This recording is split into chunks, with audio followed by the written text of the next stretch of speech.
नमस्कार विद्यार्थी मित्रांनो. आज आपण इतिहास व नागरिकशास्त्र इयत्ता 8वी यातील पाठ दुसरा युरोप आणि भारत याचे वाचन करणार आहे. आधुनिक कालखंडामध्ये युरोपमध्ये घडणाऱ्या विविध घडामोडींचे पडसाद भारतात उमटत होते. त्यामुळे आधुनिक भारताच्या इतिहासाचा कालखंड अभ्यासताना आपल्याला या काळात युरोप यात घडणाऱ्या घटनांचा अभ्यास करावा लागतो. प्रबोधन युग. युरोपीय इतिहासात मध्ययुगाचा अखेरचा टप्पा म्हणजे इसवी सनाचे 13वे ते 16वे शतक प्रबोधन युग म्हणून ओळखले जाते. या कालखंडात प्रबोधन, धर्मसुधारणा चळवळ आणि भौगोलिक शोध या घटनांमुळे आधुनिक युगाचा पाया घातला गेला. म्हणूनच या काळाला प्रबोधन युग असे म्हणतात. प्रबोधन युगात युरोपातील कला, स्थापत्य, तत्वज्ञान इत्यादी क्षेत्रात ग्रीक व रोमन परंपरांचे पुनरुज्जीवन घडून आले. यातूनच सर्वांगीण प्रगतीला चालना मिळाली. प्रबोधन काळात मानवतावादाला चालना मिळाली. माणसाचा माणसाकडे पाहण्याचा दृष्टिकोन बदलला. धर्माऐवजी माणूस हा सर्व विचारांचा केंद्रबिंदू ठरला. लिओनार्दो द विंची हे प्रबोधन काळातील अष्टपैलू व्यक्तिमत्व मानले जाते. तो अनेक शास्त्रे व कलांमध्ये पारंगत होता. शिल्पकला, स्थापत्यकला, गणित, अभियांत्रिकी, संगीत, खगोलशास्त्र यांसारख्या विविध विषयांवर त्याचे प्रभुत्व होतेच, परंतु तो चित्रकार म्हणून जगप्रसिद्ध ठरला. त्याच्या मोनालिसा व द लास्ट सपर या चित्राकृती अजरामर ठरल्या. प्रबोधन चळवळीने मानवी जीवनाची सर्वच क्षेत्रे व्यापून टाकली. ज्ञान, विज्ञान तसेच विविध कलांच्या क्षेत्रात आपणास प्रबोधन चळवळीचा आविष्कार पाहायला मिळतो. प्रबोधनकालीन कला व साहित्यामधून मानवी भावभावना आणि संवेदनांचे चित्रण होऊ लागले. लोकांना समजेल अशा प्रादेशिक भाषांमधून साहित्य निर्माण होऊ लागले. इसवी सन 1450च्या सुमारास जर्मनीच्या जोहान्स गुटनबर्ग याने छपाई यंत्राचा शोध लावला. छपाई यंत्राच्या शोधामुळे नवे विचार, नव्या संकल्पना व ज्ञान समाजात सर्वांपर्यंत पोहोचू लागले. धर्मसुधारणा चळवळ. स्वतंत्र बुद्धीने विचार करणाऱ्या विचारवंतांनी रोमन कॅथलिक चर्चच्या जुन्या धार्मिक कल्पनांवर हल्ला चढवला. लोकांच्या अज्ञानाचा फायदा घेऊन ख्रिस्ती धर्मगुरू कर्मकांडांचे स्तोम माजवत असत. धर्माच्या नावावर लोकांना लुबाडत. या विरोधात युरोपात जी चळवळ सुरू झाली तिला धर्मसुधारणा चळवळ असे म्हणतात. या चळवळीमुळे धार्मिक क्षेत्रात माणसाचे स्वातंत्र्य व बुद्धिप्रामाण्य या तत्वांना महत्त्व प्राप्त झाले. भौगोलिक शोध. इसवी सन 1453 मध्ये ऑटोमन तुर्कांनी बायझंटाईन साम्राज्याची राजधानी असलेले कॉन्स्टॅन्टिनोपल, इस्तंबूल जिंकून घेतले. या शहरातून आशिया व युरोप यांना जोडणारे खुष्कीचे व्यापारी मार्ग जात. तुर्कांनी हे मार्ग बंद केल्यामुळे युरोपीय देशांना आशियाकडे जाणाऱ्या नव्या मार्गाचा शोध घेणे आवश्यक वाटू लागले. यातूनच भौगोलिक शोधांचे नवे पर्व सुरू झाले. हे जाणून घेऊया. भौगोलिक शोध. 15व्या शतकात युरोपीय दर्यावर्दी भारताकडे जाणाऱ्या जलमार्गाचा शोध घेण्यासाठी सागरी सफरीवर निघाले. इसवी सन 1487 मध्ये भारताचा शोध घेण्यासाठी बार्थोलुमी डायस या पोर्तुगीज खलाशी निघाला. परंतु तो आफ्रिकेच्या दक्षिण टोकापर्यंत म्हणजे केप ऑफ गुड होप पर्यंत पोहोचला. इसवी सन 1492 मध्ये भारताचा पश्चिमेकडे जाऊन शोध घेण्याच्या प्रयत्नात ख्रिस्तोफर कोलंबस अमेरिका खंडाच्या पूर्व किनाऱ्यावर पोहोचला. इसवी सन 1498 मध्ये पोर्तुगीज खलाशी वास्को द गामा आफ्रिकेच्या दक्षिण टोकाला वळसा घालून भारताच्या पश्चिम किनाऱ्यावरील कालिकत बंदरात येऊन पोहोचला.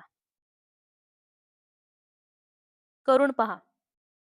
जगाच्या नकाशा आराखड्यात दर्यावर्दींनी शोधलेले नवे सागरी मार्ग व प्रदेश दाखवा. युरोपातील वैचारिक क्रांती. प्रबोधन काळात झालेल्या बदलांमुळे युरोपची मध्ययुगाकडून आधुनिक युगाकडे वाटचाल सुरू झाली. याच काळात युरोपमध्ये वैचारिक क्रांती घडून आली. पूर्वीचे अज्ञान व अंधश्रद्धा यातून समाज बाहेर पडू लागला. प्रस्थापित रूढी व परंपरा आणि घडणाऱ्या घटनांकडे चिकित्सक दृष्टिकोनातून पाहिले जाऊ लागले. या संपूर्ण बदलांना वैचारिक क्रांती असे संबोधले जाते.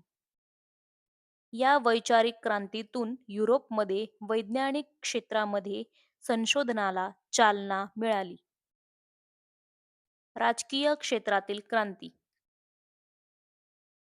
आधुनिक कालखंडाच्या सुरुवातीच्या टप्प्यात युरोपमध्ये अनेक राजकीय स्थित्यंतरे घडून आली.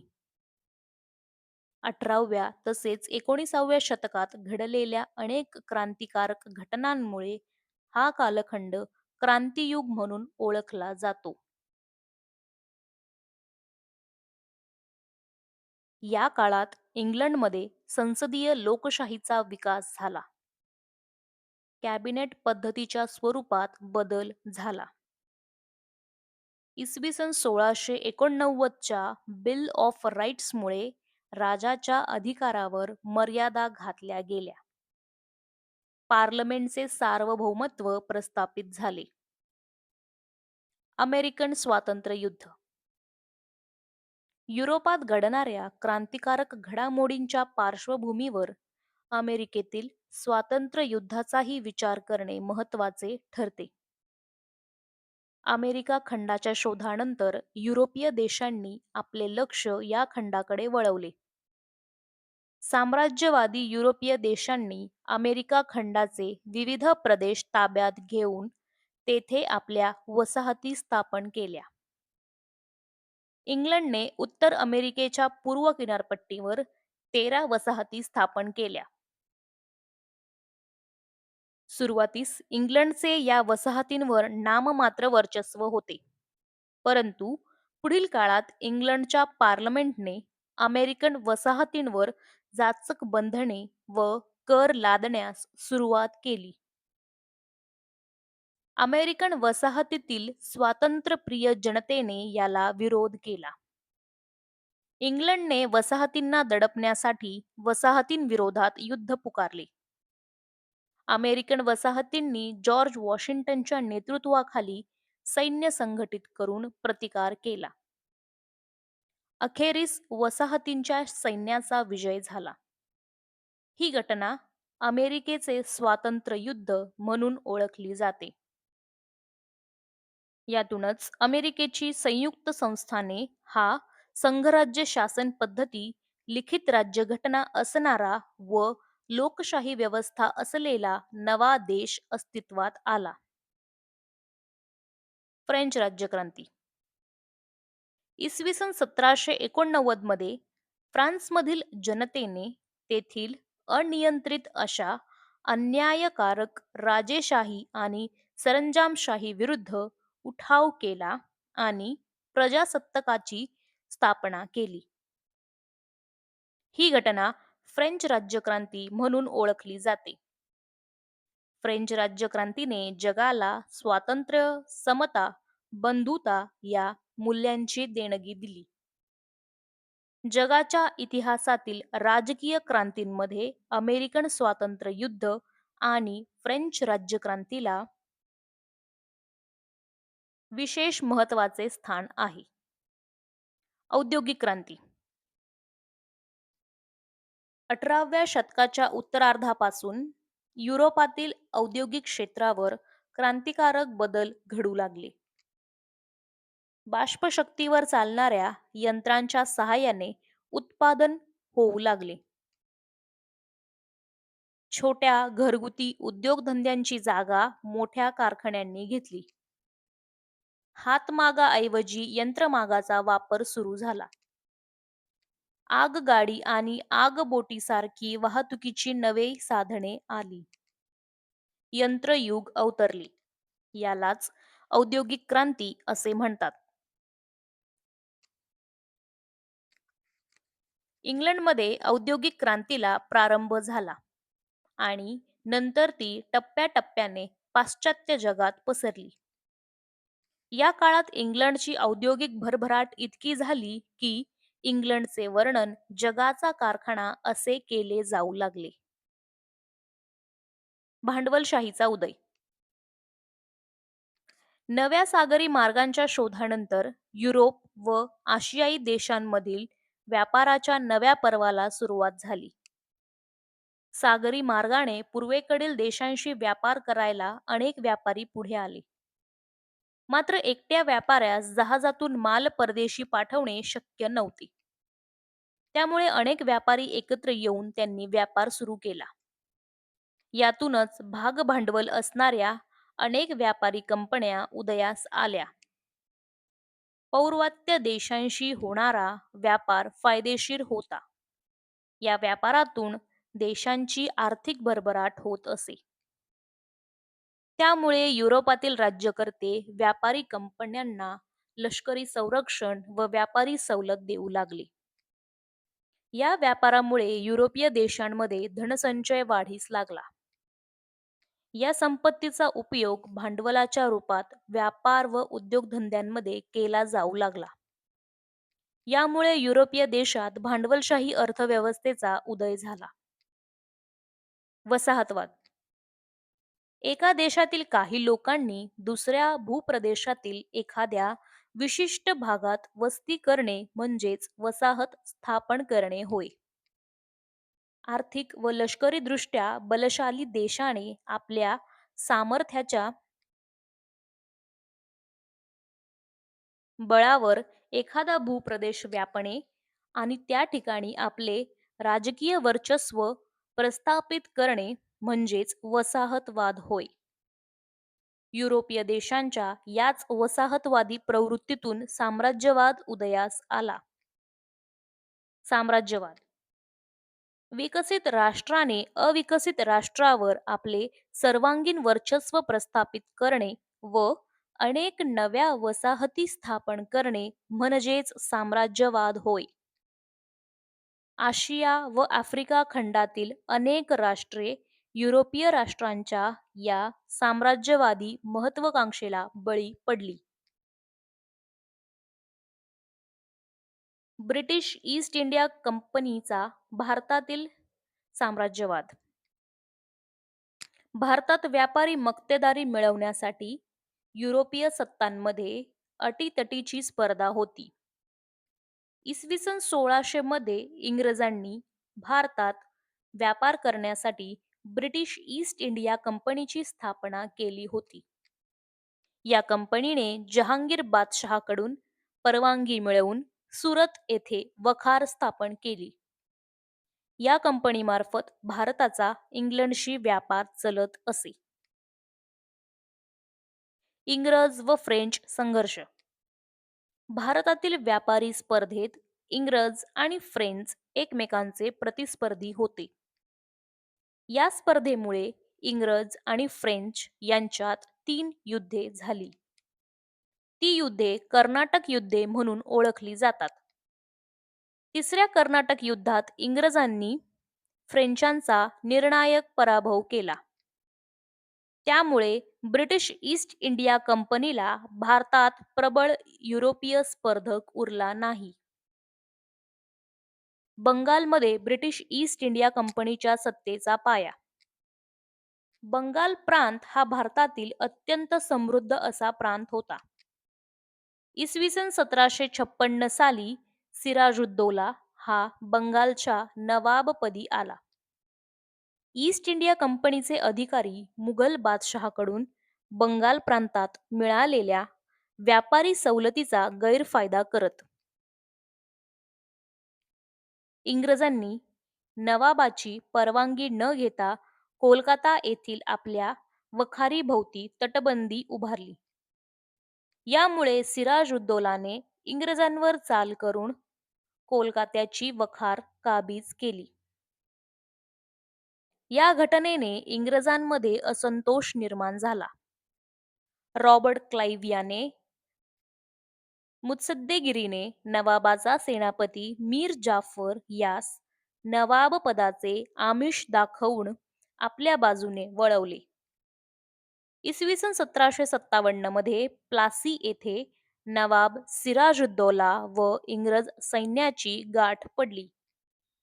परंतु मीर जाफरच्या नेतृत्वाखाली नवाबाचे लष्कर युद्धात न उतरल्यामुळे सिराजुद्दौलाचा पराभव झाला. इंग्रजांच्या पाठिंब्याने मीर जाफर बंगालचा नवाब बनला. पुढे त्याने विरोध करताच त्याचा जावई मीर कासिम यास त्यांनी नवाब बनवले.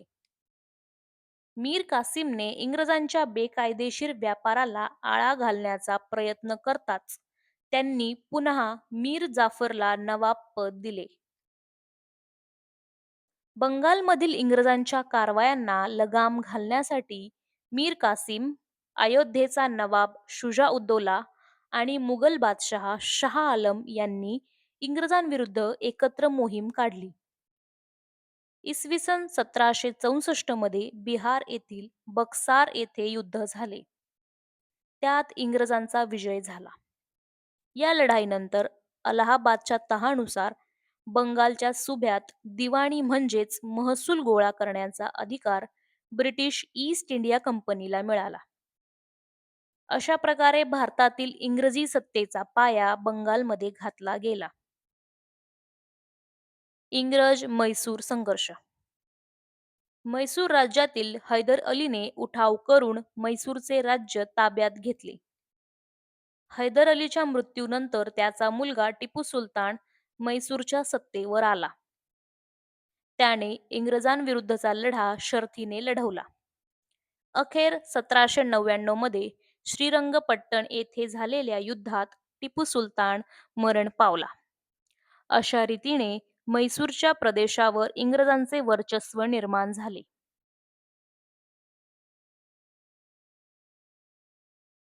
सिंधवर इंग्रजांचा ताबा.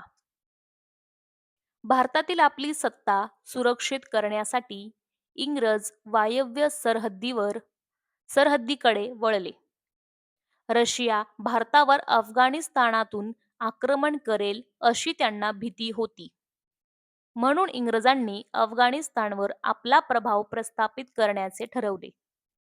अफगाणिस्तानकडे जाणारे मार्ग सिंधमधून जात होते. यामुळे सिंधचे महत्त्व इंग्रजांच्या ध्यानात आले आणि 1843 साली त्यांनी सिंध गिळंकृत केला. शीख सत्तेचा पाडाव. 19व्या शतकाच्या प्रारंभी पंजाबमधील सत्ता रणजित सिंहाच्या हाती होती. रणजित सिंहाच्या मृत्यूनंतर त्याचा अल्पवयीन मुलगा दलीप सिंह गादीवर बसला. त्याच्या वतीने त्याची आई राणी जिंदन राजाचा कारभार पाहू लागली, मात्र सरदारांवर तिचा अंकुश राहिला नाही. ही संधी साधून इंग्रजांनी काही शीख सरदारांना फितूर केले. इंग्रज पंजाबवर आक्रमण करणार असा शिखांचा समज झाल्यामुळे त्यांनी इंग्रजांवर हल्ला केला.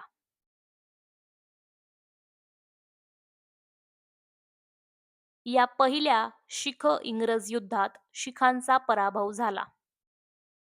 दलीप सिंगाला इंग्रजांनी गादीवर कायम ठेवले. पंजाबवरील इंग्रजांचा वाढता प्रभाव काही स्वातंत्र्यप्रिय शिखांना मान्य नव्हता. मुलतानचा अधिकारी मूलराज याने इंग्रजांविरुद्ध बंड केले. हजारो शीख सैनिक इंग्रजांविरुद्ध युद्धात उतरले. या दुसऱ्या युद्धातही शीख पराभूत झाले.